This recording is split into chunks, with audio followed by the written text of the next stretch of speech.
Hi అండి. ఈరోజు 20 మినిట్స్లో చాలా సింపుల్గా అయిపోయే చికెన్ ఫ్రై చేసుకుందాం. ఒక గిన్నెని స్టవ్ మీద పెట్టుకొని అందులో ఆయిల్ వేసుకొని 2 చెక్క, 3 అనాస పూలు, 4 లవంగాలు వేసుకోవాలండి. తర్వాత చీల్చి పెట్టుకున్న పచ్చిమిరపకాయలు వేసుకోవాలి. అవి ఫ్రై అవ్వగానే కడిగి పెట్టుకున్న చికెన్ వేసేసుకోవాలండి. ఇలా మొత్తం చికెన్ వేసేసుకోవాలి. చూడండి, ఇప్పుడు ఒకసారి కలుపుకుందాం.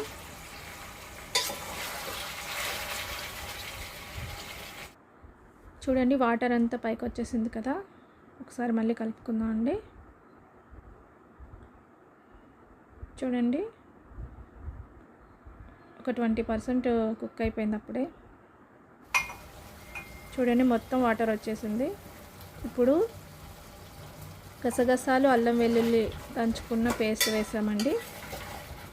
ఈ పేస్ట్ చాలా బాగుంటుందండి. ఇది వేస్తే ఫ్రైలో చాలా టేస్ట్, మంచి స్మెల్ వస్తుందండి. ఇంకొంచెం సేపు ఉడకనిద్దామండి. కొద్దిగా సాల్ట్ వేసుకుందాం. చూడండి, మంచిగా ఉడికింది. 50% ఉడికిపోయిందండి. ఇప్పుడు కొద్దిగా పసుపు వేసుకుందామండి. ఒకసారి కలుపుకుందామండి.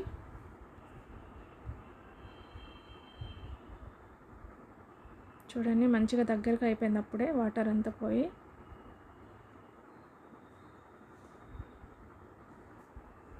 కారం వేసుకుందామండి, సరిపడేంత. మీకు ఎంత కారం తింటారో చూసి వేసుకోండి, ఎందుకంటే మనం పచ్చిమిరపకాయలు కూడా వేసుకున్నాం కనుక.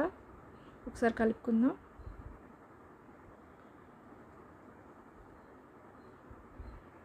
చూడండి, 80% ఉడికిపోయింది అప్పుడే. మంచిగా కలిపి పెట్టుకొని ఇంకొంచెం సేపు ఉడకనిద్దామండి. మూత పెట్టుకుందాం. చూడండి, ఎంత మంచిగా కుక్ అయిపోయిందో, దగ్గరికి అయిపోయింది. ఇప్పుడు కొద్దిగా మసాలాలు వేసుకుందాం అండి. చికెన్ మసాలా,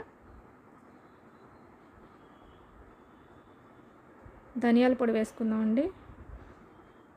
ఇప్పుడు ఒకసారి కలుపుకుందామండి. చూడండి, ఎంత మంచిగా మెత్తగా కుక్ అయిపోయిందండి.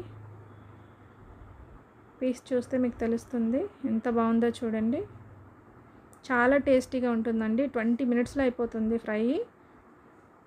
బ్యాచిలర్స్ అలాంటి వాళ్ళు ఎవరైనా ఉంటే ఈజీగా చేసేసుకోవచ్చండి. మా వీడియోస్ మీకు నచ్చితే లైక్ చేయండి, షేర్ చేయండి, కామెంట్ చేయండి, సబ్స్క్రైబ్ చేసుకోండి. Thank you.